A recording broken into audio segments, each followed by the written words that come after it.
बिस्मिल्लाहिर्रहमानिर्रहीम। आप देख रहे हैं तहलका स्पोर्ट्स। और आज जो बात है वो है तो छोटी सी, आपको बज़ाहिर छोटी सी लगे, लेकिन इसके पीछे जो माइंड सेट है, इसके पीछे जो very very very very professionalism है, वो आज आपके सामने रखते हैं। एजाज वसीम बाकरी साहब हमारे साथ मौजूद हैं। पाकिस्तान टीम पहुंची जनाब सिडनी, और वहाँ पहुँचने के बाद पाकिस्तान टीम जो है वो कुल्ली का किरदार अदा कर रही है। आप ये देखें, जिस तरह रेलवे स्टेशन पर कुल्ली होते हैं ना, सामान लेके जाते हैं आपका, तो पाकिस्तान टीम जो है वो आज खिलाड़ी कम और कुल्ली ज़्यादा लग रहे थे। बनाया किसने उनको? बनाया था नवीद अकरम चीमा साहब ने। उस तूते कौन ने? वड्डे साहब, वड्डे चोई साहब। बड़े चोई साहब, चोई साहब, चोई यार मुझे एक बात साहब। बता, ये चीफ सेक्रेटरी पंजाब लेवल के लोग, ये शुगर मिलों के मालिक, पायनो कदी कदी करनगे, वो खिलाड़ी अपने साथ नीचे बंदा रखते अपने हैं। साथ असिस्टेंट रखा हुआ है उन्होंने। लेकिन मुझे एक बात बताओ, इन बड़े लोगों को ये प्लेयर्स की वजह से ही बोर्ड है। हाँ जी। तो उन प्लेयर्स को आपने क्या बना दिया है? ऑन द सो सेठी साहब भी किसी दौर में नवीद अकरम चीमा साहब को लाने के अहल थे, लेकिन वो रेहानुल हक को उन्होंने रखा था। रेहानुल हक जो थे, पहले वारदात की अच्छा, तस्वीरें आप जो देख रहे हैं ना, ये जनाब पाकिस्तानी खिलाड़ियों की है। मोहम्मद रिजवान, वसीम जूनियर, और बैगों की अन्नी पड़ी हुई है वहाँ पर, भारी भरकम बैग हैं। अच्छा, उसका वाकया बताता हूँ। वाकई ये है जी, सिडनी का टर्मिनल है 1, वहाँ से इनकी फ़्लाइट थी टर्मिनल 2 पे जाना था इन्होंने, कैनबरा के लिए। ठीक है, अब सिडनी के टर्मिनल 1 पे जो सामान लोड होना था ट्रक में, वहाँ पर होता ये है कि एक लाइजोन ऑफिसर होते हैं, ऑस्ट्रेलियन क्रिकेट की तरफ से भी, पाकिस्तान क्रिकेट टीम के मैनेजर भी देखते हैं, और सारी चीज़ें वो एडजस्ट करते हैं। कैसे कि वो जो लॉजिस्टिक वाली चीज़ें होती हैं, उसको पहले से ही एयरपोर्ट पहुंचने के बाद उधर से हायरिंग करनी पड़ती है कंपनी, और वो ड्राइवर भेजते हैं साथ, 2-3 कुल्ली भेजते हैं। मतलब कुल्ली से मुराद है कि लॉजिस्टिक वाले बंदे वो सामान ऑफलोड करते हैं और ऑनलोड करते हैं। तो जनाब आज बंदा कोई नहीं था, और सिर्फ़ और सिर्फ एक ड्राइवर था। वो आया, एक बैग उठाए, दूसरा उठाए, तीसरा उठाए। उन्होंने कहा जी साड़ी फ़्लाइट मिस हो जानी है, लगो सारे ही। ठीक है जी, सारे प्लेयर फिर शुरू हो गए अपना अपना भारी भरकम बैग जो रखना। और फिर उसके बाद अब रिजवान चढ़ के ट्रक के अंदर। बैग रखने की बात नहीं है इसमें, कोई आर भी नहीं है, अपने बैग रख रहे हैं ना, कोई मसला नहीं। मैं एक बात बता दूं, मसला इसमें ये है कि तुम्हारी बात से हाँ, पहले ये पाकिस्तानी प्लेयर्स का एक हम्बल अंदाज है। हाँ। क्योंकि ये प्लेयर्स जूनियर लेवल पे जब क्रिकेट खेलते हैं तो ये अपनी पिच पे रूला भी फेरते हैं। हाँ जी। ये बिल्कुल सादा सी बात है, ये कोई बड़ी बात नहीं है। लेकिन जिस तरीके से एक इंटरनेशनल टीम के लिए चंद $100 का स्टाफ आपने हायर करना होता है, ये गफलत है पाकिस्तानी टीम के मैनेजर नवीद अकरम चीमा की। ये उन्होंने इंतजाम करना होता है। साबिक चीफ सेक्रेटरी पंजाब, साबिक चीफ सेक्रेटरी पंजाब की। और टीम मैनेजर का मतलब क्या होता है कि आपने प्लेयर्स को फैसिलिटेट करने के लिए जाना होता है। साहब बादर वहां नहीं बन के जाना होता। ओ भाईजान, उन्होंने ਇੱਥੇ छिंज पा ली सी पहले। मेरा नाम उत्ते क्यों नहीं गा टीम मैनेजमेंट च? हफीज़ का नाम क्यों है पहले टीम मैनेजमेंट? इस मेंटालिटी के लोग जब आप लेके जाएंगे ना, तो वो अनापरस्ती में ही बैठे रहेंगे। आप पहले टीम की मीटिंग देख लें जो रावलपिंडी में हुई। दरमियान में चीमा साहब बैठे, राइट साइड पे बैठे जनाब हफीज़, लेफ्ट साइड पे शान मसूद, तो दरमियान में वो बैठे। अच्छा, मंसूर और रेहान भी टीम मैनेजर रहे हुए हैं। वो तो प्लेयर्स को फैसिलिटेट करने का काम भाईजान, होता है। प्लेयर्स जिंदगी में पहली मरतबा इतना खुश हुए थे रेहानुल हक के आने से कि उनको टिकटें पासेस पहली दफा पूरे मिले। नहीं देंदे, नहीं देंदे। नहीं देंदे। ये अच्छा जी, PTV कर जाते वाकया हैं। बताइए। रिजवान वाकया जी, रिजवान चढ़ गया जनाब। अच्छा जी, पाकिस्तान टीम के मीडिया मैनेजर साहब से, रज़ा साहब से बात की हमने। उनका मौक़िफ़ ये था कि हमने पर्चियाँ आपको दिखा देते हैं, सारा कुछ था, हायर किया हुआ था बंदा। लेकिन मोहम्मद रिजवान जैसे ही अंदर गए ना ट्रक के, तो उनको देख के सारे खिलाड़ी फिर आ गए हैं और वो अपना अपना सामान लोड करने लग गए हैं।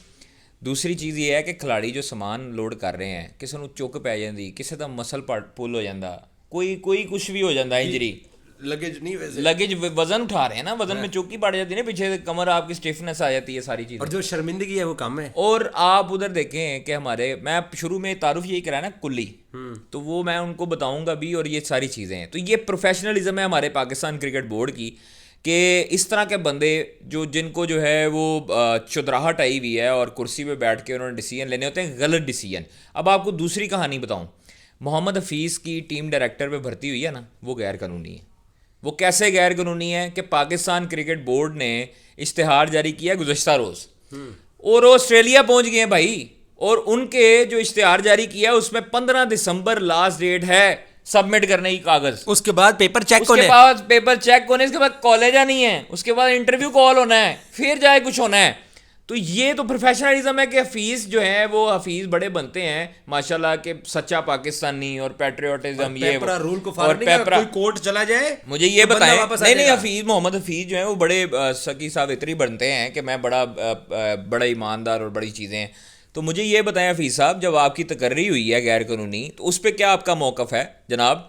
आप जो हैं वो इश्तिहार के बगैर तकर्रर, आपकी तकर्री जो है वो इश्तिहार के बगैर हो गई है, जो कि गैर कानूनी है, मैं उसका एक रीजन बताता हूं। इलीगल है, उसका लाख रुपया पेपरा रूल के तहत ये होता है कि जब आपकी हायर सैलरी वाली जॉब होती है 1 लाख से ऊपर, हाँ, आप 1 लाख उसको से ऊपर कोई एडवर्टाइज भी करते जॉब हो। होगी तो उसको एडवर्टाइज करेंगे आप, उसका बाकायदा तौर पे इंटरव्यू, शॉर्ट लिस्टेड और आपके पास सारी चीजें होंगी। HRPCB कह रहा है कि जनाब हमने इनको जो है वो शॉर्ट टर्म कॉन्ट्रैक्ट पे रखा था कंसल्टेंट के तौर पर, और अब उनको फॉर्मेलिटी के लिए जो है ना वो अब ये इश्तिहार जारी कर दी। वैसे उनके पास टाइम थोड़ा था ये पेपरा रूल प्रोटोकॉल के मुताबिक इश्तिहार जारी कर दी। पेपरा रूल फॉलो करने में टाइम थोड़ा लग टाइम ज्यादा था क्योंकि ऑस्ट्रेलिया टीम में जाना। एक मिनट, जिस टाइम डिसीजन हो गया था ना वर्ल्ड कप के बाद, हफीज साहब छोड़ के गए थे टेक्निकल कमेटी, तो उसी टाइम डिसीजन हो चुका था कि वर्ल्ड कप चैनल ਦੀ ਕਾਰਗਰਦਗੀ अच्छी नहीं आनी ਫੀਸ ਸਾਹਿਬ, ਉਹ ਪਹਿਲੀ ਜਗ੍ਹਾ ਨੇ कहते ਸੀ कि ਤੁਸੀਂ ਜ਼ਿੰਮੇਦਾਰ ਹੋ, ਤੁਸੀਂ ਤੁਹਾਨੂੰ ਲੈ ਕੇ ਆਣਾ ਸੀ, ਤੇ ਉਸ ਵਕਤ ਨਿਕਾਲ देते भाई। उस वक्त मिकी ऑर्थर के पीछे इश्तिहार दे सकते थे, टीम अभी खेल रही थी। तो भाई जिस टाइम वर्ल्ड कप पे आए थे उस टाइम दे देते यार, तो जी बात उस टाइम रख लेते, जब वर्ल्ड कप से फौरी बाद आए थे तो वो मिकी ने अपनी रिपोर्ट भी तो देनी थी, उसको रिजेक्ट रिपोर्ट की। यार इनको कानून से क्या लेना देना। वजारत सूबाई बैनुल सूबाई राब्ता कमेटी IPC मिनिस्ट्री ने वाज़ेह तौर पे नोटिफिकेशन में लिखा कि डे टू डे अफेयर चलाएं। की चला रहे हैं डे टू डे अफेयर? वो चलाए थे ना इलेक्शन, कौन सा इलेक्शन करवा रहे हैं भाई? हो जाएगा। अच्छा, कौन सी बड़ी तकर्री से इन्होंने रोकी है या नहीं की? मोहम्मद हफीज भी लाए, वहाब रियाज भी लाए, सलमान भट्ट साहब, कामरान अकमल साहब, राव इफ्तिखार अंजुम, बड़ी तकर्रियाँ ना। तो ये बड़ी तकर्रियाँ नहीं होनी थी, मना नहीं किया था ये। तो भाईजान चौधरी साहब जो है ना, चौधरी साहब को पता है कि मेरे दिन थोड़े ने, फरवरी तक मैनू जड़ा ना वो पीरियड मिले है टाइम, उस तो बाद मैं नहीं लभना। हमारे एक सीनियर हैं सुहेल इमरान साहब, उन्होंने भी ये ट्वीट की थी, याद है आपको कल, कि जब किसी को पता लग जाए ना तो टाइम थोड़ा रह जाए तो फिर उसके बाद वो फरवरी तक उनके पास टाइम है। तो ये छुरा फिर चुका है, उनका डिसीजन हो चुका है कि भाईजान बहुत प्रोफेशनलिज्म ਤੁਹਾਡੀ ਵੇਖ ਲਈ, ਤੁਸੀਂ शुगर मिल संभालो, पहले ही गन्ने बड़े घट विक रहे ने। यार कादिर, तू अजीब बात कर रहा है, वो पाकिस्तान क्रिकेट के मामला चला रहे हैं, अपने लोगों को लेके आए हुए हैं। यार तो अजीब बात कर रहे हो तुम, चेयरमैन पाकिस्तान क्रिकेट बोर्ड के मामला चला रहे हैं ना। गोरों को हटाया है, 2 गोरे फिर भी रख लेने, एक गोरा होगा जिसकी टीम 14 मैच अच्छा जी, 2 मैच जीती। अच्छा जी, मैं आपको बताऊं, 2 गोरे लेके आए, 2 हटाए पिछले, ठीक है। हफीज साहब कहते थे कि लोकल कोच, मैं आपको बता रहा हूँ कि ये पहले जो है ना अपनी तकर्री पे ध्यान दें कि गैर कानूनी तकर्री हुई है, उस पे जो है ना वो थोड़ा सा बोर्ड को कहें कि ये आप लोगों ने क्या किया है, मुझे गैर कानूनी तौर पे रख लिया। अच्छा मुझे एक बात बता, ये तुम गोरे दोबारा कहना, तुम लाहौरी हो ना? गोरे कहीं 2 गोरे शुक्र है कि 2 कुछ गोरे नहीं कह दिया नहीं 2 गोरे इन्होंने निकाले, 2 रख लिए, ठीक है जी। पिछली टीम को ही कैरी किया, फर्क क्या रह गया पीछे? अच्छा चल छोड़, नहीं लाते लात रख के बाबर आजम ने क्या ना चेयरमैन बंदे तो वही ने सर की बदले अजे कप्तान हैं, कप्तान ठीक है वो डिसीजन। यार वैसे ऐसी एक और बड़ी अहम चीज तू मिस कर रहा है। हाँ।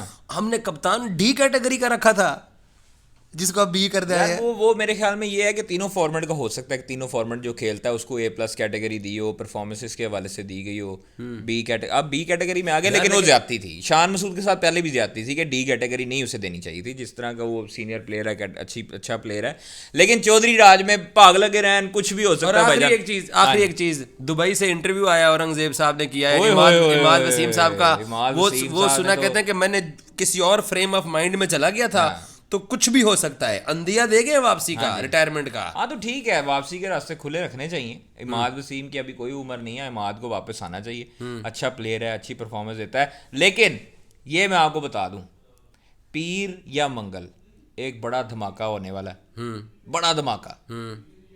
और NOC पे अगर मामला हल ना हुए तो धमाका हो जाएगा। एक और रिटायरमेंट आने वाली है, धमाका हो जाएगा यंग एज में। नहीं वो बात नहीं है रिटायरमेंट वाली, लेकिन धमाका हो जाएगा उस दिन।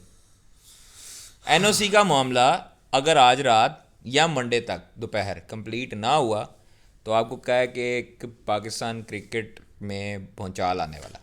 मेलबर्न स्टार्स ने अपने ट्विटर हैंडल के ऊपर अपना स्क्वाड अनाउंस कर दिया है, और उन्होंने पाकिस्तान के फ्लैग के साथ अपने 3 प्लेयर्स का नाम भी ट्वीट कर दिया, हाउस ऑफ रऊफ और इमाद वसीम। ओए इमादी, तो तहलका के साथ रही, अभी बहुत कुछ होने वाला है, बहुत कुछ होने वाला है। बाय बाय, अल्लाह हाफिज।